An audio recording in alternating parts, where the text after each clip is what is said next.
The repair bay of orbital station Kepler-7 hummed with the low, persistent drone of machinery long after the day shift had departed.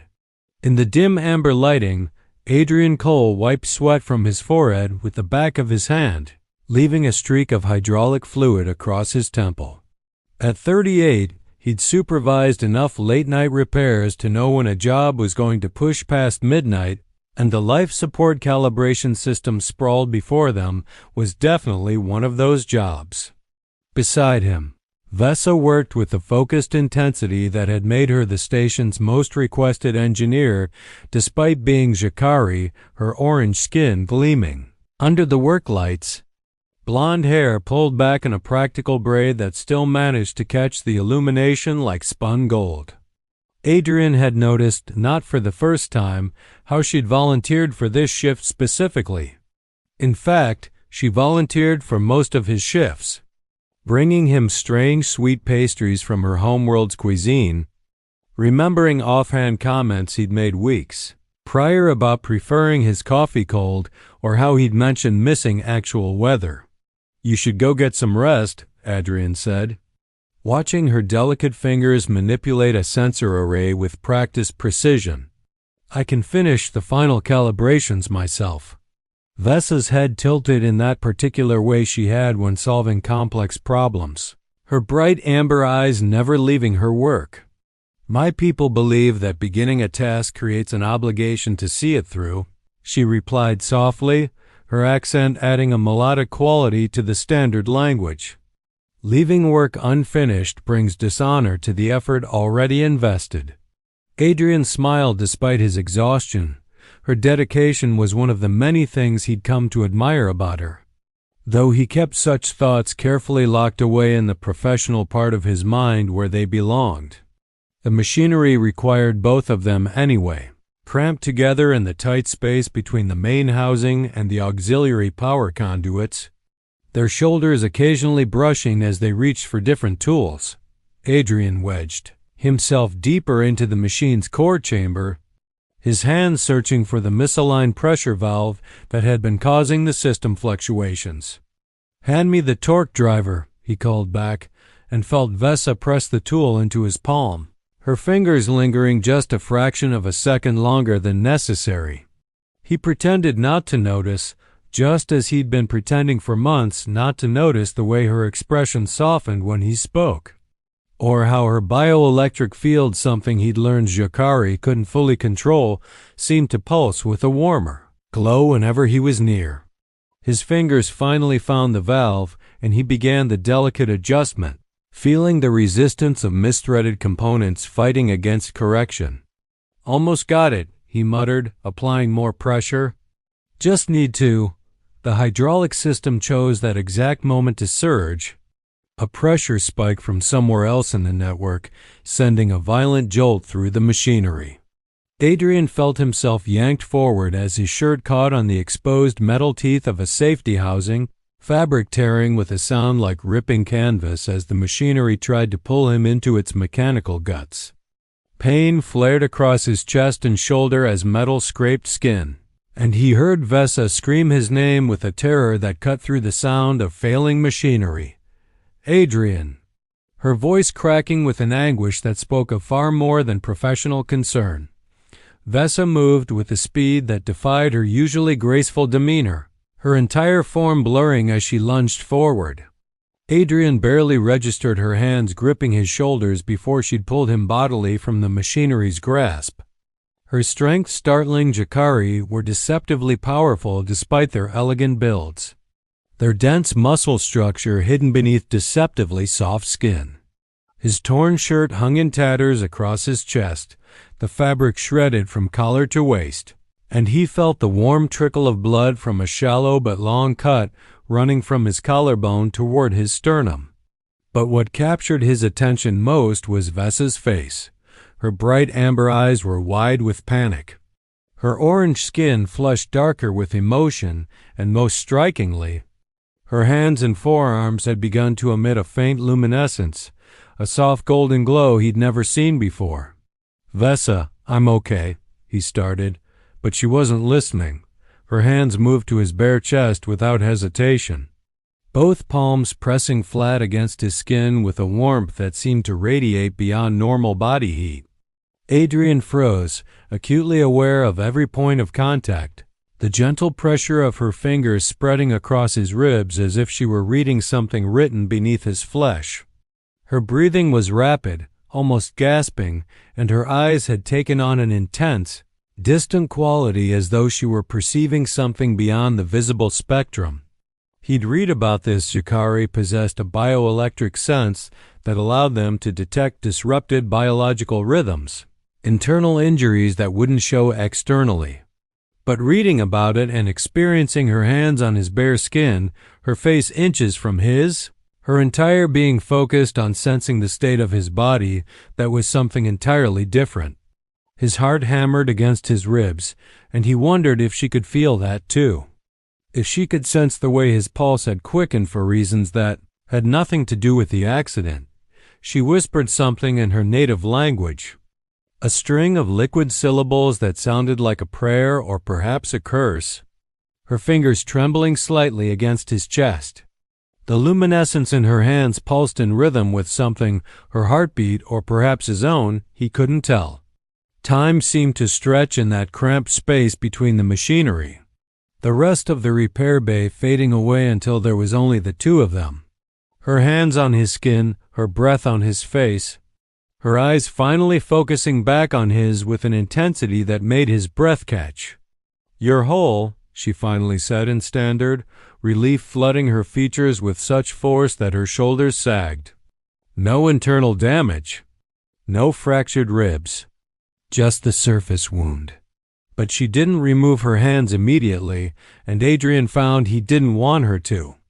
The moment stretched between them, charged with something unspoken, something that had been building for months in stolen glances and careful distance.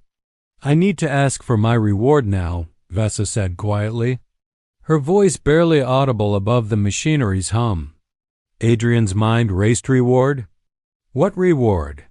His heart pounded harder as a dozen misunderstandings flooded through his thoughts, his awareness of her hand still resting on his bare chest suddenly overwhelming. She stepped closer, eliminating what little space remained between them, her blonde hair slipping from its braid to frame her face in the amber lighting. Vesa's orange skin deepened to a rich amber across her cheeks and down her neck, a blush. Adrian realized, having seen this reaction only once or twice before when other crew members had caught her off guard with compliments. She finally removed her hands from his chest, but instead of stepping back, she remained close enough that he could feel the warmth radiating from her body, could smell the faint scent of ozone and something sweet that he'd come to associate specifically with her. "In my culture," she began, her voice trembling slightly, "when you save someone from harm, when you pull them back from danger, you earn the right to one wish from them. One request they cannot refuse without bringing great dishonor to both parties." Adrian opened his mouth, but no words came out. His mind was still trying to process what kind of request she might make, his imagination running wild in directions he immediately tried to suppress. "I want one evening with you," Vesa said, the words tumbling out quickly as though she'd been rehearsing them and needed to speak before courage failed her. "Just you and me. Away from the station, from work, from the roles we play during shift hours." Adrian blinked, confused. This wasn't at all what he'd expected. She continued, her words gaining momentum. "I want to share food with you. Real food from both our worlds, not the recycled station rations. I want to hear your stories, the ones you never tell during shift briefings, the ones about your life before this place. Your dreams, your fears, the things that made you who you are." Her voice dropped to almost a whisper, and he had to lean closer to hear her properly. "I want to sit close enough that I can feel your warmth. I want quiet time where we don't have to pretend we're just colleagues, where we don't have to maintain professional distance, where I don't have to hide every time my bioelectric field responds to your presence." Adrian felt his throat tighten as he realized what she was saying, and more importantly, what she wasn't saying. "Vesa," He started, but she cut him off, her words now flowing like a dam had broken. I've wanted this since the first month we worked together. You treat me like I matter, not just my work, not just my technical skills, but me. You remember when I mentioned my brother's naming ceremony back on Jakara Prime? You asked how my hand healed after the coolant burn 3 months ago. You notice when I'm tired, when I'm frustrated, when I'm proud of solving a difficult problem. You notice me, Adrian, and you have no idea how rare that is, how precious. Her eyes glistened with what he now recognized as Jakari tears opalescent, catching the light like liquid pearls threatening to fall. I'm not asking for ... She struggled with the words, her hands twisting together nervously. I know humans and Jakari don't usually, but there are biological differences, cultural complications. I'm not asking for anything beyond your time and your presence. I just want your company.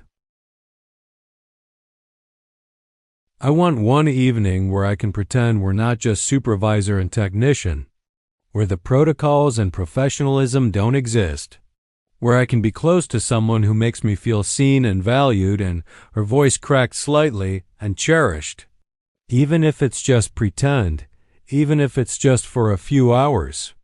3 days later, Adrian stood in the observation garden dome, anxiety and anticipation warring in his chest as he made final adjustments to the low table he'd arranged near the panoramic windows. He'd requisitioned private time in this space normally reserved for diplomatic functions, calling in a favor from the station commander. The table held dishes from Earth, real bread he'd traded 2 weeks' alcohol ration for, olive oil, aged cheese that had cost him a small fortune in station credits.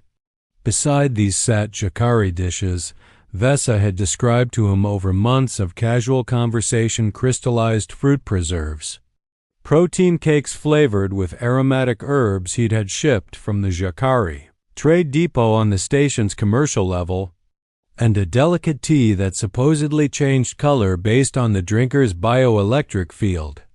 When the door slid open and Vesa stepped through, Adrian's breath caught audibly in his throat. She wore traditional Jakari evening attire, a flowing wrap of deep, blue fabric that draped across one shoulder and gathered at her waist, leaving her other shoulder bare, the material shimmering with an iridescent quality that seemed to shift between midnight blue and purple depending on how the light caught it. The color created a stunning contrast against her orange skin, and her blonde hair had been elaborately braided with silver threads woven throughout. The plaits gathered at the crown of her head before cascading down her back. She looked like artwork, like something too beautiful for industrial station's garden dome, and Adrian suddenly felt deeply inadequate in his simple civilian clothing. But the expression on Vesa's face when she saw the table, pure wonder mixed with disbelief, made every bit of effort worthwhile. You did this? She whispered, her hand rising to her mouth. All of this ... for me? You asked for one evening, Adrian replied, finding his voice rough with emotion. I wanted it to be memorable. They sat together, and the conversation that had seemed potentially awkward flowed instead with surprising naturalness. Adrian found himself sharing stories he'd kept locked away for years about his daughter, Sophia, who was stationed on Mars Colony, about the divorce that had finalized 8 months ago but still left tender spots on his heart, about growing up in coastal California before the floods had redrawn the coastline, about the dream he'd once had of owning a small repair shop instead of supervising industrial systems in orbit. Vesa listened with an intensity that made him feel like every word mattered, asking questions that showed she wasn't just being polite but genuinely wanted to understand the pieces that had assembled into the person sitting across from her. In return, she told him about Jakari bonding practices, how her people didn't date in the human sense, but rather experienced resonance recognition, moments when two individuals' bioelectric fields naturally synchronized, indicating compatible life energies. It's not common, she explained, her fingers tracing patterns on the table surface. Most Shikari go their entire lives without experiencing true resonance. Some bond anyway, building connection through choice and commitment rather than natural synchronization. But resonance? She paused, her eyes meeting his with invulnerability that made his chest ache. Resonance is considered a gift from the universe, a sign that two beings are meant to intertwine their lives. Adrian leaned forward, captivated. Is that why you always know when I'm stressed? He asked. She nodded slowly. Your field shifts. Becomes jagged, fragmented. It hurts to feel, actually, like dissonance in music. I've spent months learning to help smooth it without you noticing. Adrian stared at Vesa, the implications of her words settling over him like a physical weight. You've been feeling my emotional state for months? All this time? She nodded, her orange skin darkening with that telltale blush. I didn't mean to pry into your privacy. Bioelectric sensitivity isn't something we can turn off, it's as natural as breathing. But Adrian, there's more I need to tell you. She took his hand, her fingers trembling as they interlaced with his.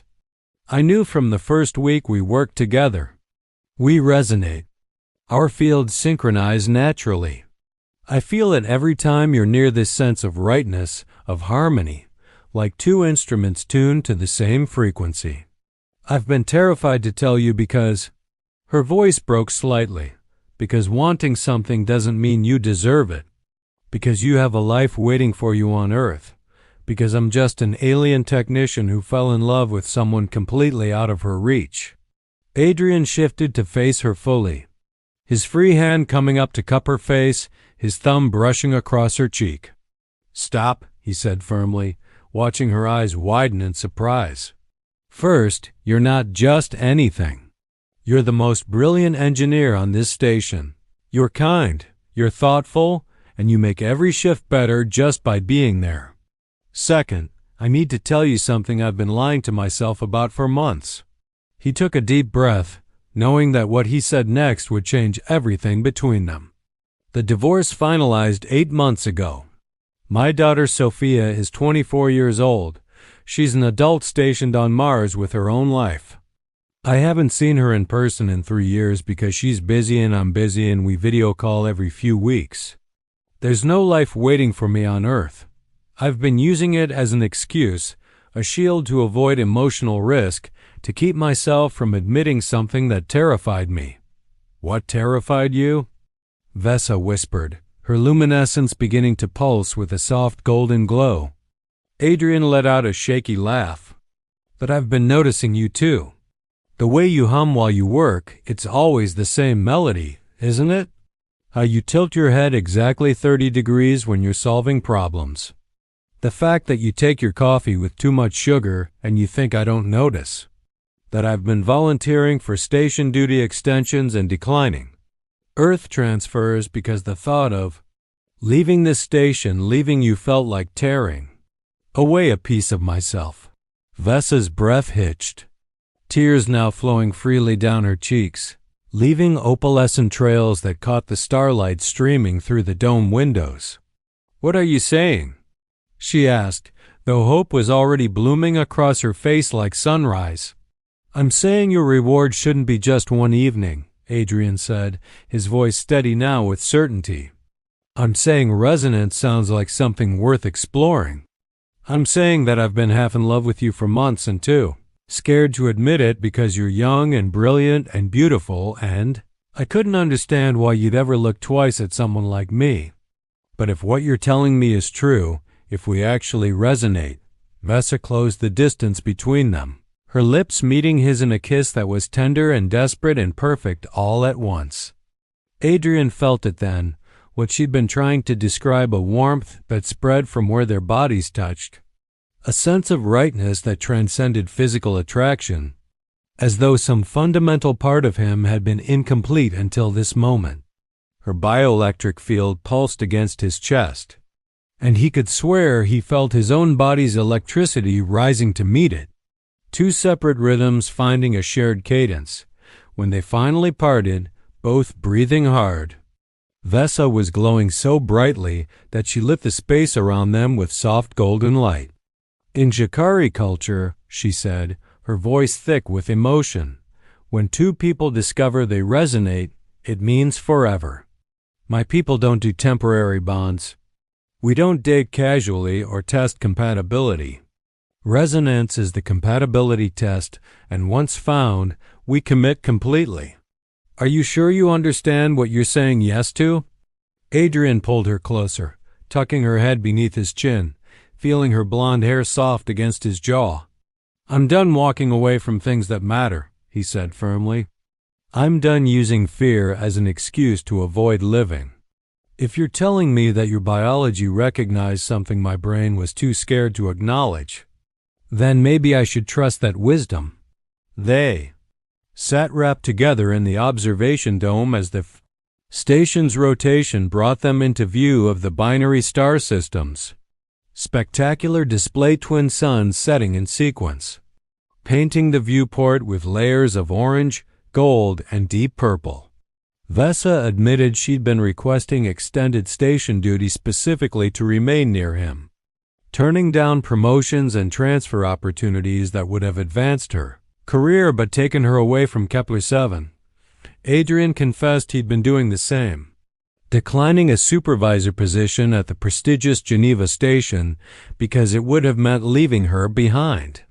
We've been idiots, he murmured into her hair, feeling her laugh against his chest. Beautiful idiots who resonate, she corrected, her hand finding his and placing it over her heart, where he could feel that unique double pulse of her bioelectric center synchronizing with his own heartbeat.